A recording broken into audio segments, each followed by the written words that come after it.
Hey guys, it is Monday again. Not Monday morning, it is Monday afternoon. As I sit down to record, it is 10 past 3 in the afternoon.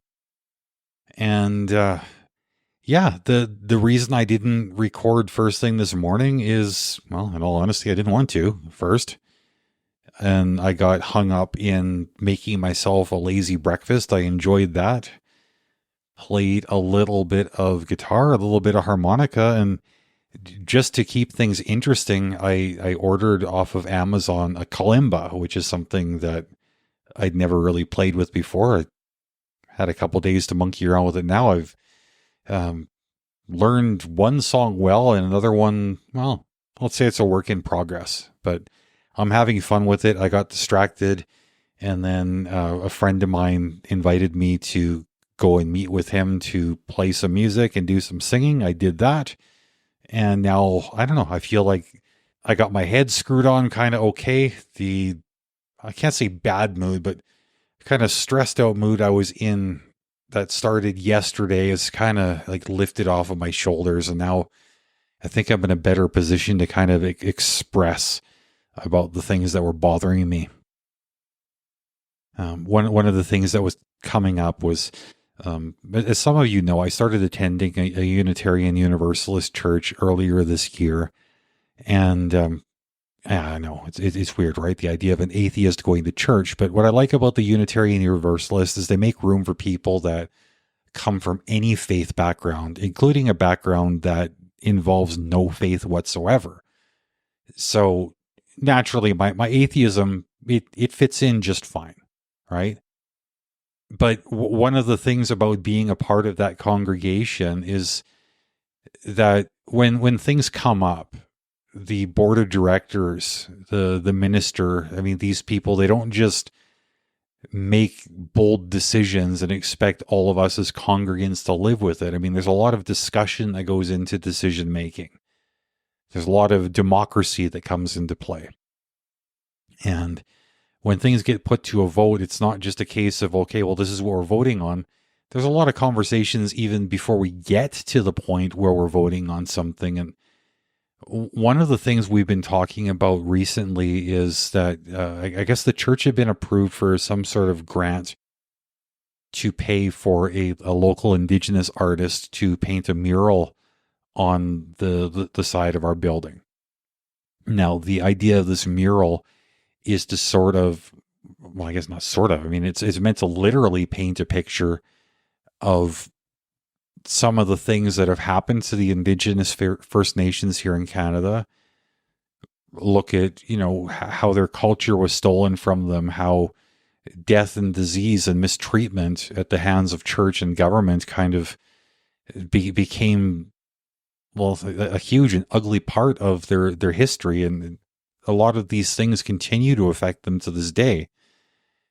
Now, the problem that I personally had is, well, I appreciate the story. I appreciate the context of the mural that's being suggested.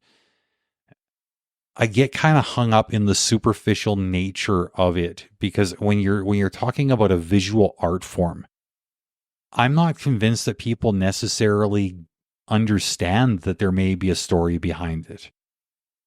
And worse yet, I think that even if somebody does think there must be a story behind it, they're not always going to take the time to investigate and find out what that story is. And so I'm the current incarnation of this mural, I personally am like violently opposed to. I think it sends the wrong message. I think it indicates maybe an inaccurate view of what our values as a congregation actually are. And in all honesty, I mean, if I'm going to be just like brutally honest, I think the painting is ugly. At least the proposed painting. All I've seen is like the artist's rendition at this point. But enough about the painting. I mean, I'm telling you that story just so you'll understand. Okay, like there's a reason why I was kind of like bunched up.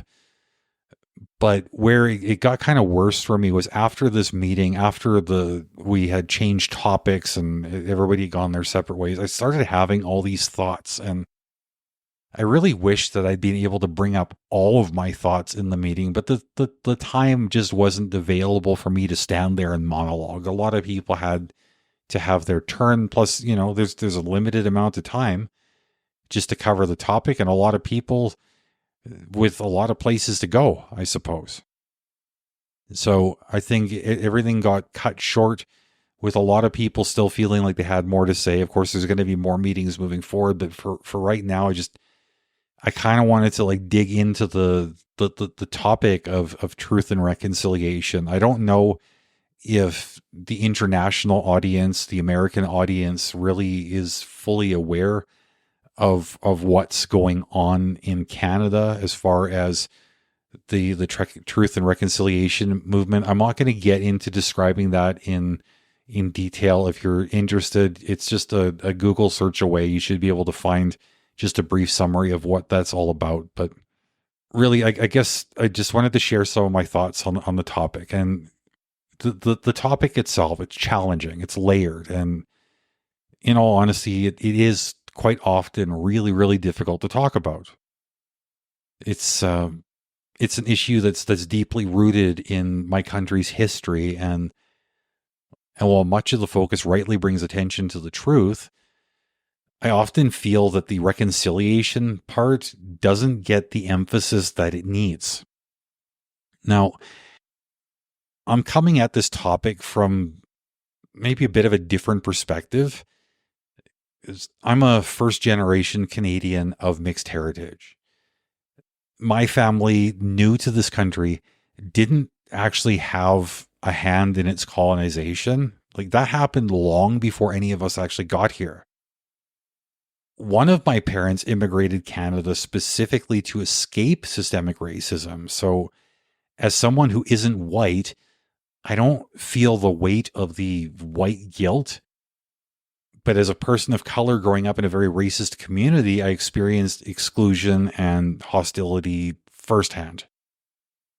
Growing up like that, I feel I have some understanding of what it means to be treated as other, something that Indigenous people here have faced on a much deeper and more systemic level for generations. And with one of my children having Indigenous heritage, there's a personal connection that makes me want to see this country genuinely prioritize reconciliation. Now, the truth in Truth and Reconciliation has seen a lot of focus, as it should. We need to bring these dark chapters to light, to educate, to acknowledge the wrongs of the past. And it's critical that we honor the experiences of Indigenous communities by being honest about Canada's history of colonization and the harm it's caused. But the reconciliation part, where is it? Reconciliation for me goes beyond just hearing the truth. It's about finding ways to actively move forward together. And that's where I start to feel a bit disheartened. How do we create a space that isn't just about guilt or obligation, but actually welcomes diverse ways of helping people bridge the divide? For people like me who don't completely fit into Canada's colonial history, it feels like there should be room to help this country heal without simply being told to accept the sins of the past as though they're my own. My own background doesn't connect me deeply to any one culture. My parents came from different cultures but didn't raise me in either. So in a way, I don't even connect fully with Canadian culture. I think there are probably others like me, people of mixed or first generation backgrounds who want to contribute but don't necessarily see where they fit. The reality is this issue is complicated. Reconciliation means different things to different people, and right now it feels like some voices are missing. Why isn't it socially acceptable to ask questions or to voice doubts about how we're going about this? There's a sense that if you question the methods or if you don't fit the traditional Canadian mold, you're not supposed to speak. Yet, if reconciliation is going to happen, there needs to be space for these conversations. We shouldn't be afraid to ask the challenging questions. What does reconciliation actually look like? How do we make sure it's inclusive, that it respects not just the Indigenous perspectives, but the perspectives of new Canadians and others who are invested in seeing the country grow in the right direction? I'd like to imagine a Canada where we can be honest about the past, committed to healing, and open to creating a country that respects and includes everyone in the process. That, for me, would be true reconciliation. A Canada where all voices matter, where the path forward is built together. Anyways, thanks for taking the time to let me share my thoughts. I know that this is a complex and sensitive topic, and I hope my reflections add something useful to the conversation. As always, if you've got thoughts on this or anything else I've spoken about, feel free to send me an email. I'd love to hear from you. Call me TonyPod at yahoo.com. And until next week, my friends, take care of yourselves.